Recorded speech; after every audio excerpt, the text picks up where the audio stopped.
State, you may resume with your examination of Dr. Clark at this time.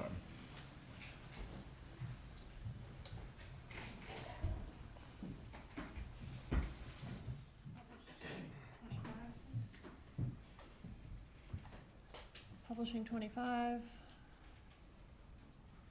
And doctor, you should have a pointer.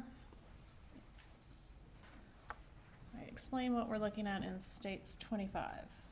As part of the examination, particularly in gunshot wounds, we like to know whether the bullets are still in the body or how badly they are broken up, etc. So we do X-rays, and this is an X-ray of the head.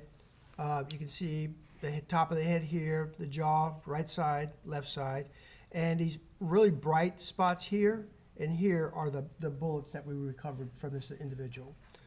They come out because they're very dense. The X-rays bounce off and turn them white here, just like bone. It's fairly dense. These are the bullets here, here and here. Publish States 26, please. How many bullets were in Mr. Markel's head? There were 2 bullets in his head, and you can see on this one here that hit the left cheek, actually fragmented a little bit. And then we had a bullet inside the head, back to the left side. Right side, excuse me, right side. States 27. What are we looking at here, doctor? This is actually the identification photograph of the individual.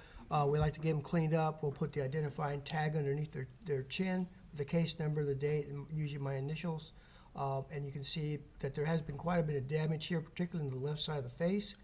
We have a gunshot wound here that's labeled number 1 in the autopsy report, and this is number 2, labeled number 2 in the autopsy report. By labeling them 1 and 2 respectively, are you opining that that's the order in which those shots were fired? No, the numbering system in the autopsy report is just for me to discuss during the trial. Publish 28, please. What does 28 show? So this is what I call gunshot wound number 2. And you can see it's quite irregular. It's not a nice round hole you'd like to see, but the way it hit the bone, it caused a lot of damage and tearing in this area here. You can see that there's some what we call raccoon eyes or hemorrhage around the eyes, and quite a bit of swelling going on here. Also in this area here, you see a lot of minor superficial abrasions that vary in size. Some are much bigger and some are much smaller. You can see it's all over the cheek here, so, and the ear and the side of the neck here. This is what we call pseudo-stippling, and this usually happens after the bullet goes through a door or a window or hits concrete and causes those items, the glass or the wood or the concrete, to splinter and cause small particles to fall out, to shoot out and hit the individual's skin. So this isn't true stippling, which is due to gunpowder, and we'll see an example of that in a minute. But so we have large areas of pseudo-stippling around the left side of the face and left side of the neck and ear. So each of those small red injuries represents a piece of glass striking? Piece of glass, yes ma'am, or part of the bullet that fragmented off the main part of the bullet. States 29, please. What does this one show?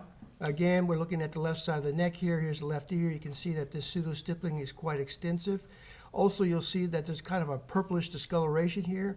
Because of where the bullet track went to, it caused a large amount of bleeding into the left side of the face, where you saw that huge distortion of the left side of the face, and then drain down into the neck.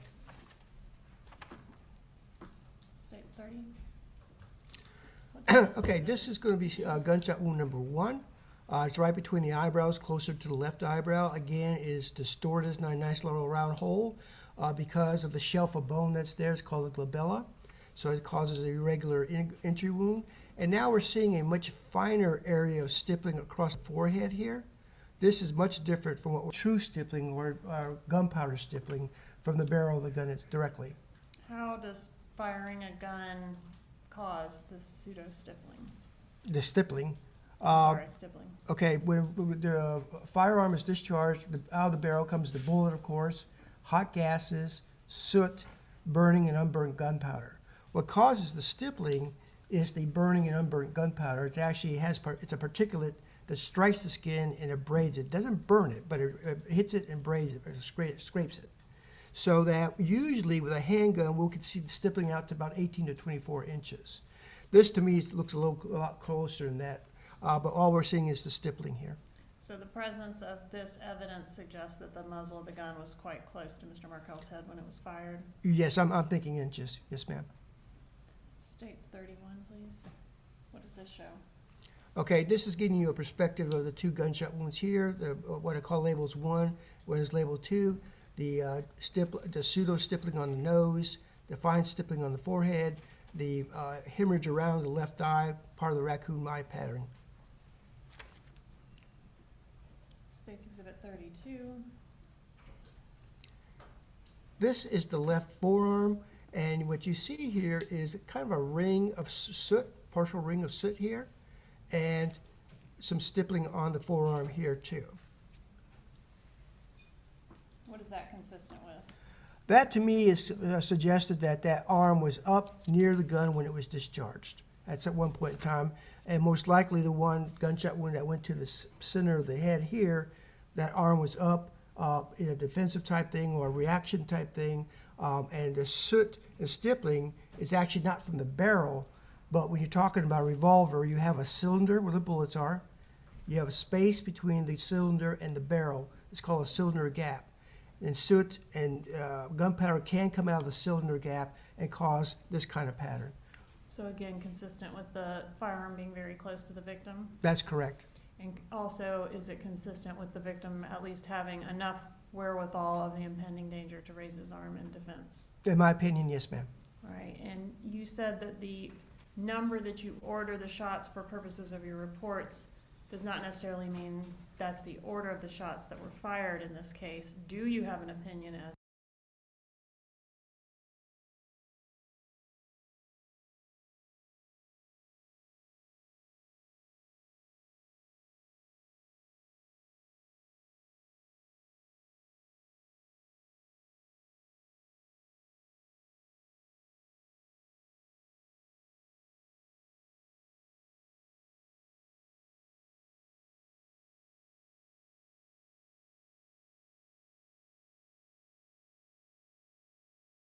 to, and that's the second shot is the one that was not survivable? That's correct.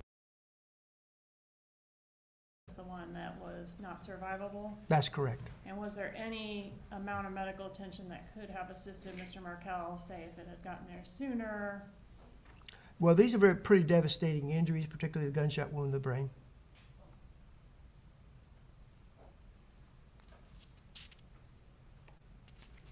Did you collect the projectiles from Mr. Markel's head? Yes, I did. I'm going to show you States Exhibit 127 and 128. If you will publish 33, please.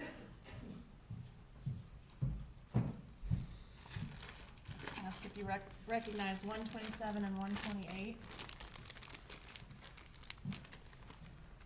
Yes, I do. How do you recognize those? These are the envelopes that we placed these bullets in with the identifying marker labels and where they were from.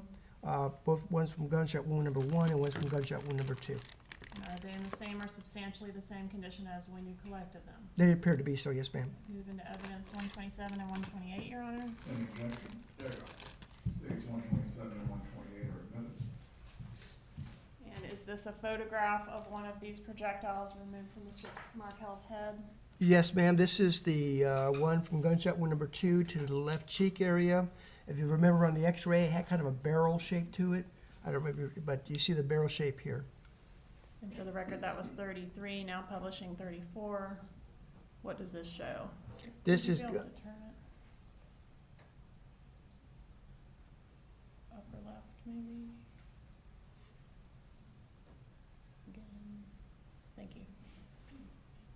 What's this is the show? bullet that we pulled from the right side of the brain. And the x-ray is getting a little pretty deformed. You can see that we've taken one picture, one aspect of it here. Here's the identifying label. What is meant by the term cause of death? That is how that person died. All right, and is it part of your job as assistant medical examiner to determine a cause of death? Yes, ma'am. And were you able to do that in this case? Yes, ma'am. What was the cause of death? Gunshot wounds of the face and head. And what about manner of death? What's meant by that term? Manner of death is how what were the circumstances that eventually led to the death. And do you have an opinion as to the manner of death? Yes, I do. And what is it? Homicide. No further questions. Cross-examination of Dr. Clark. No, Your Honor. Judge, this witness can be excused, and this might be a good time to take our lunch recess. Very well. Dr. Clark, you may step down, sir. Have a good day.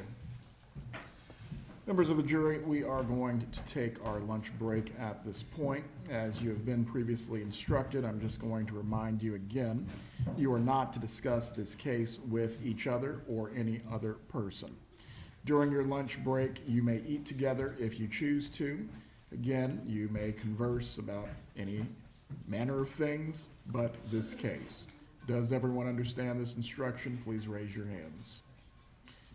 And for the record, the jurors have raised their hands. Please return at 1:15. Enjoy your lunch break.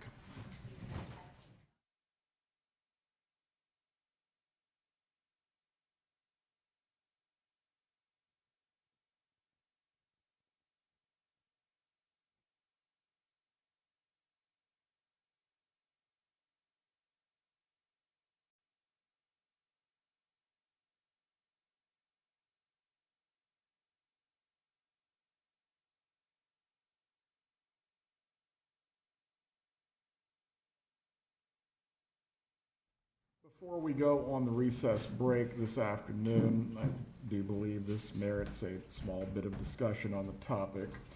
The matters that we've discussed at sidebar concerning emotional responses, I do feel it is important at this point. Mrs. Adelson, when the testimony is occurring or the evidence, I know you may have a natural reaction, but as best possible, you need to control your reactions concerning any head movements, any expressions of disagreement, or any emotional outbursts. The jury must decide this matter on the merits, on the evidence. Do you understand this? Very well.